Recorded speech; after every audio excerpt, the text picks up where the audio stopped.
ngayon mag-answer tayo ng mga identifying the error in the sentence.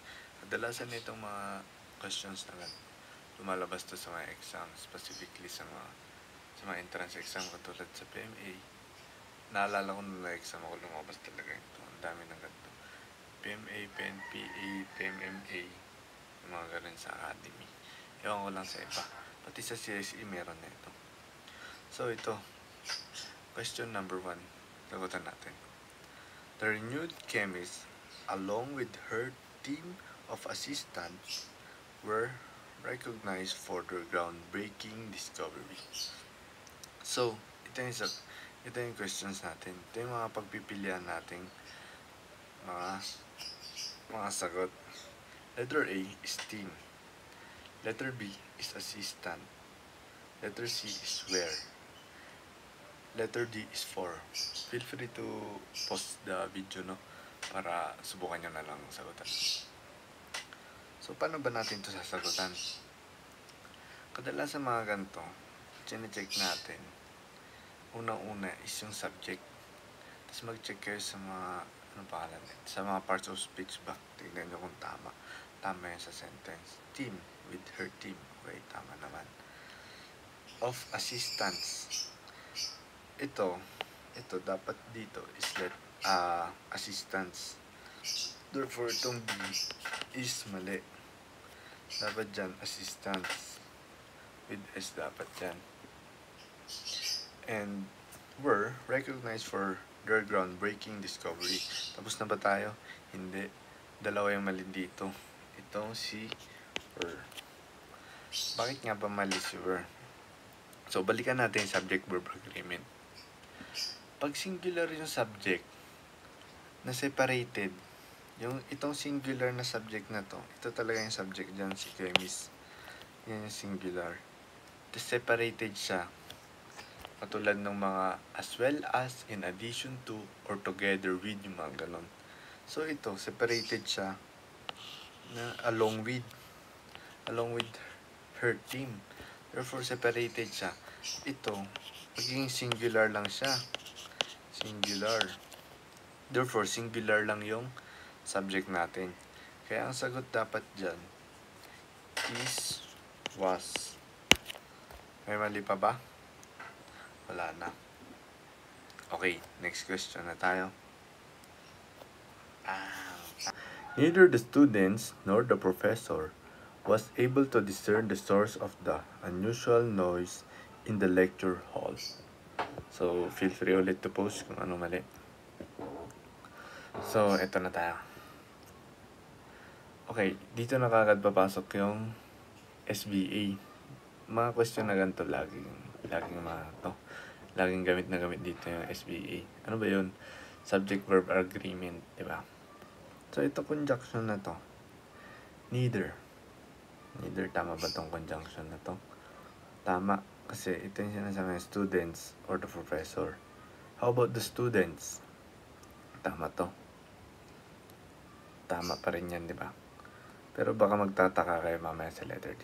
So, mamaya na natin i-ikon tong letter D. So, students is tama. Nor is tama din. Bakit? Kasi dalawa sila. Diyan na pumapasok yung rule of proximity. Ano ba yun? Kung anong pinakamalapit. Ano bang pinakamalapit sa nor? Is yung students. Kaya nor yung ginamit natin. So, papasok na naman dito si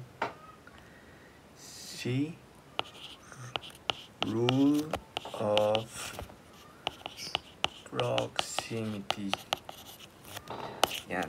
Ang ibig sabihin lang na itong rule of proximity, kung anong pinakamalapit dun sa mga conjunction or what, yun yung dun tayo magbe-base ng sasagot natin.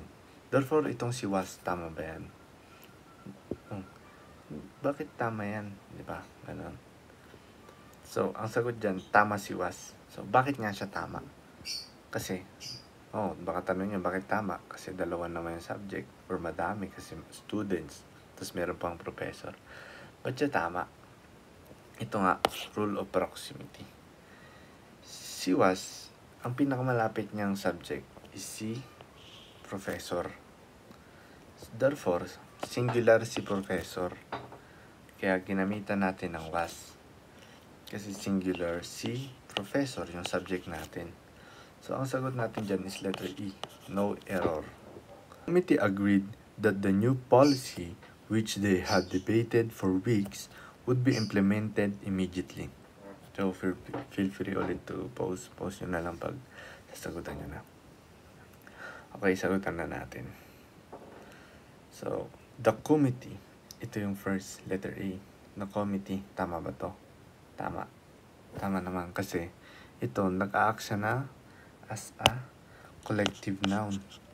Collective noun siya. Ano ba ang mga collective noun? Collective noun is equals to singular. Singular. Therefore, singular noun siya. Itong agreed naman, tama ba to? Oo, wala na kaso dyan kasi tapos na yung ano pa na to? Yung action kasi debated for weeks. Therefore, tapos na. New, ito, wala naman ng bago dyan. Kasi pinag-debate nila. Therefore, new siya. Tama yan, tama yan, tama yan. So, dito tayo sa day. Tama ba ang day? Babalikan natin si committee. Balik tayo kay committee. Ano si committee? Collective noun na singular. Therefore, ang mali natin dito is letter D. Yan ang mali natin. Ano ipapalit natin sa kanya instead? Kasi itong day is plural. So, ang ipapalit natin is singular na eat. Okay, next question.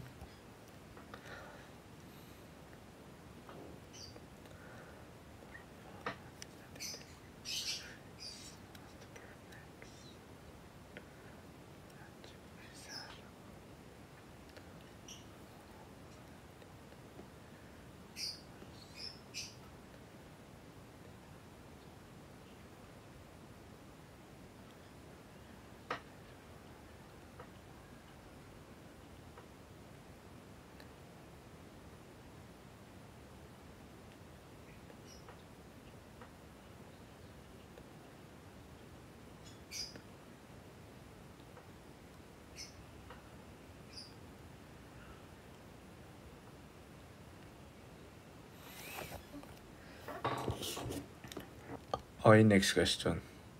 The criteria for the award is listed in the official handbook, but few have read it. So, post nyo ulit pag gusto nyo sagutan. So, okay, sagutan na natin. So, firstly, may nakita pa ba kayo mali? Meron, di ba? Ano yun? Una-una.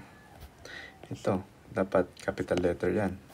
Always capital letter pag start ng sentence. Therefore, magiging da yan. Okay, so letter A. Is criteria. Ano ba yung subject natin? Criteria. Ano ang criteria? Ano ba yan? Plural or singular?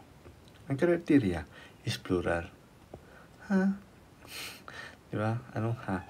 So, kasi ang singular ng criteria is criterion. Yun ang singular niya talaga. Kaya ang criteria is plural. Tama ba yung is? Una-una pa lang nakita na kagad natin yung mali. So, ito yung mali. Mali yan. So, check na natin to. Check na lang natin itong iba kung meron pa. Therefore, wala na kagad tong si E. Check na natin to. Listed. Okay, tama na yan kasi past tense, tapos na. How about tong si handbook? Ay, si official handbook. Hindi naman yan isang word. Kaya lalagyan ng dash or pagdidikitin. Tama lang. How about the punctuation mark? Tama lang. Kasi hindi siya gumamit ng comma. But few have read it. So, balikan natin si criteria. Subject natin. Plural ulit. Tsaka madaming pinag-usapan dito. Kasi handbook, di sino lang magbabasa. Wala naman sinabing isang tao lang. Kaya, Plural dapat talaga yan. So, tama. Okay, ang sagot natin dyan is letter A, is. Ano yung papalit natin? Anong plural form ng is? Is, are. Yan ang plural form ng is. So, therefore, yan ang tamang sagot dyan.